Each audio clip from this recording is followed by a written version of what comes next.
I'm basking in glorious, isolated landscape, but today I'm returning to the landscape of my childhood.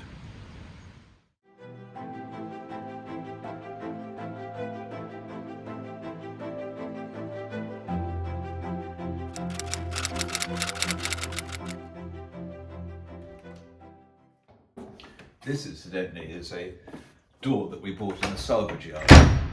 They told us it came from a church, and we sort of integrated it into the sitting room that we sometimes use, which has a few other paintings, including this, the landscape that I want to talk to you about today.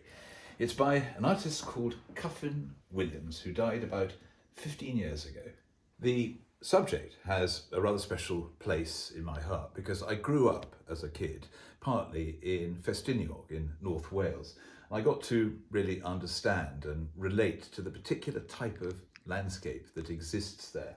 And although it's rather idiosyncratic, this picture, and quite angular, in a funny sort of way, it captures the rather sort of elusive, tough nature of a lot of North Welsh landscape. There's nothing really chintzy about landscape from Wales in this area. It's robust and it's hard hewn from the ground. There's a feeling of granite and slate, and you get all of that in this picture.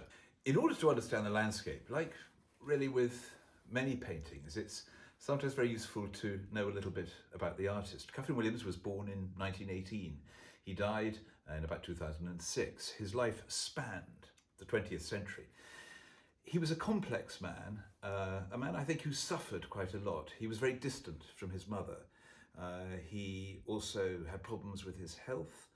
He was unable to get in the army. Epilepsy and other things prevented that. But he did turn to art, to paint. That was his salvation. Like many artists, he found a way of relating to the world that suited him best. And having been born in Anglesey and being highly connected to the Welsh landscape, that is the thing that he conquered better than anything else. Ble wyt ti'n mynd, medda Richard wrth Robin? Ble wyt ti'n mynd, medda Dibyn wrth Dobin? Ble wyt ti'n mynd, medda John? Ble wyt ti'n mynd, medda'r nefa beyond?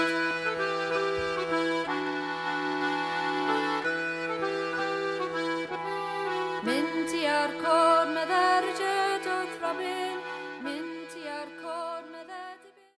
What I know about Welsh landscape is that it's hard, that sometimes it's not very yielding. It's not like sort of Sussex or Dorset. But this is why I like this painting so much. Cuffin Williams has hit it head on. Those olive greens, that grey slate colour, that hint of granite coming out of the ground. I know it all so well. And he's not distancing himself from it in a picturesque way. He's grappling with it. I mean, he is probably one of the most recognisable modern British painters of landscape that exist. And it's partly because of his palette knife. Well, it's two things. It's the olive green colours and the grey, but also, and you need to get right into the picture to see this, it's the way that the paint is applied. I don't know whether you can capture this. Now, nowhere in this painting, in all the other areas around, has a brush been used. What he has done is applied it with a palette knife. He's spaded it on. And he loved that technique because he even pointed out that it was one of the ways of capturing the mountains that were otherwise rather difficult to do. He became rather mountainous himself in the way that he piled on the paint. It was an expensive business because it requires a lot of paint. But those who use palette knives also tell you it's actually an extremely clean way of painting. I know that might sound absurd, but it's a messy business, art. You don't have to clean your brushes. And each time that you've put on the paint with your knife, whacking it on, you just clean it off and then pick up some more paint. But every landscape is as much about the artist as it is about the subject matter. And there is a slightly melancholic quality about his painting.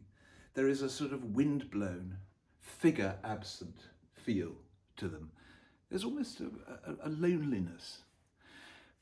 But it's no worse for that, because in that slight feeling of desolation, there is great integrity. There is a feeling of authority and observation. He's not everyone's cup of tea, but if you know Wales and you know something about the man, it has a valid place in 20th century landscape. And so there the painting sits, almost in the middle of this room.